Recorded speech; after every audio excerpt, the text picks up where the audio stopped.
For my cat necklace, I take 5 centimeters wide cloth and 30 centimeters long. Stitch the side. Take any old necklace or your cat or can use elastic. Flip the cloth and insert the necklace and stitch both the sides.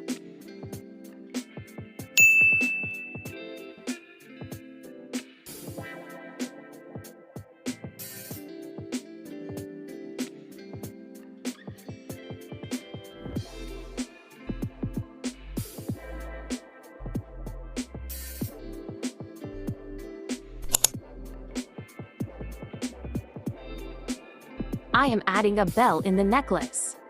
The scrunchie necklace is ready. Follow me.